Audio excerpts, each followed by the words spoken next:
Halo, balik lagi di channel YouTube gue Dani Beler. Mantap, apa kabar kalian semua? Semoga kalian semua di luar sana selalu sehat walafiat. Amin, mantap. Beberapa minggu yang lalu gue habis ngebahas tentang bagaimana cara membuat materi storytelling. Terus yang selanjutnya gue bahas tentang bagaimana deliveryin materi stand up yang ideal menurut Dani Beler. Terus yang sekarang banyak banget pertanyaan dari teman-teman gue di Instagram. Lebih spesifik lagi nih pembahasannya, yaitu tentang bagaimana cara agar tampil di depan umum tidak grogi. Mungkin banyak juga dari kalian yang merasakan hal itu. Nah, mungkin teman-teman gue pada request ke gue seperti itu karena teman gue tuh notabene-nya pada kerja kuliah, yang dimana dua hal itu kan mengharuskan presentasi. Nah, mereka tuh ngomong ke gue nggak pede, grogi, gugup gitu. Bahkan sampai ada orang yang kalau presentasi nih di depan umum itu panas dingin, lama-lama tipes tuh. Kasian juga ya. Nah, kali ini gue akan ngebahas tentang bagaimana tampil di depan umum agar tidak grogi menurut Dani Beler.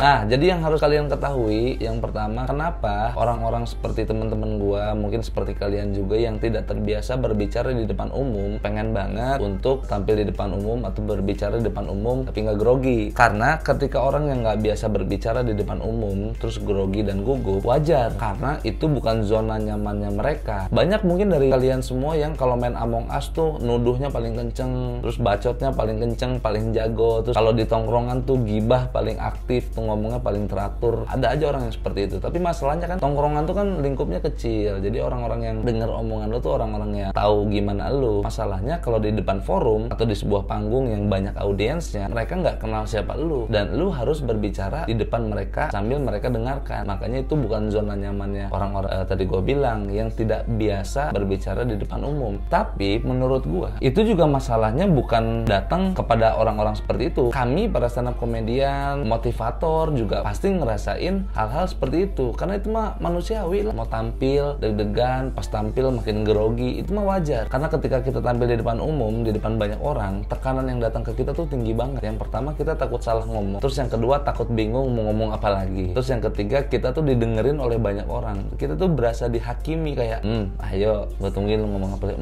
Ya terus. Nah, kalau kita itu tuh kelihatan groginya tuh. Bahkan orang-orang yang nggak percaya diri ketika tampil di depan umum itu kelihatan dari mana? Dari matanya. Bukan lagu jazz dari mata, bukan. Perhatiin deh, orang-orang yang nggak biasa berbicara depan umum ketika grogi, lihat matanya, pasti kemana-mana, kabur kayak nah gitu.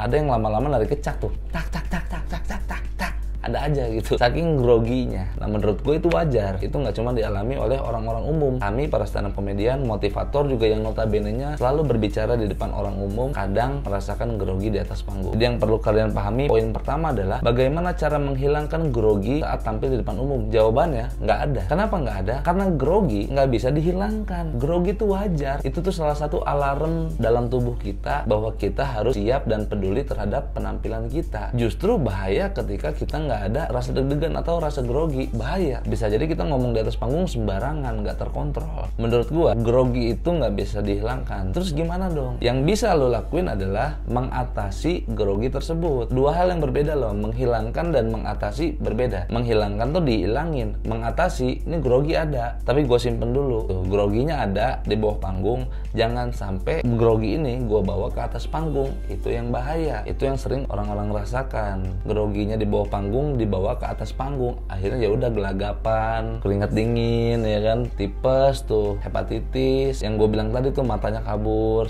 lama-lama kecak, tarik kecak gitu, ngomongnya suka belibet, kebanyakan kebanyakan gitu, pasti orang-orang yang grogi. Oke, ini gue cuman bisa ngasih pendapat gue pribadi sesuai dengan pengalaman yang gue pernah alami. Untuk menyiasati rasa grogi tampil di depan umum, yang pertama, lu harus percaya diri. Klasik memang, itu doang mau gue tahu, tapi lu nggak tahu makna di dalam pede. Percaya diri itu bukan sekedar lu pede nggak grogi, bukan, tapi percaya diri itu lu harus yakin bahwa topik pembahasan yang lu mau lontarkan ke penonton tuh benar-benar lu pahamin. Percaya diri tuh kelihatan dari gestur. Orang yang nggak percaya diri biasanya nunduk, naik ke atas panggung nunduk, terus tangannya dikantongin ke saku, ya kan, saku panitia tuh, ngikut panitianya, mau kemana lu gitu. Nah, orang-orang yang grogi lu perhatiin, makanya terlihat dari gestur gestur yang dia perlihatkan kepada penonton itu menandakan dia grogi apa enggak. Kalau tangannya masuk ke saku, artinya dia grogi. Apalagi kalau masuk ke saku terus ngodok-ngodok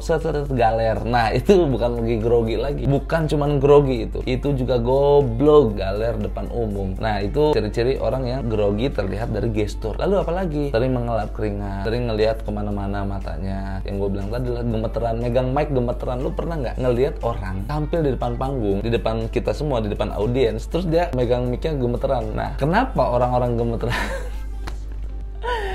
lucu banget. Gue juga pernah ngalamin kayak gitu, gemeteran ini gitu.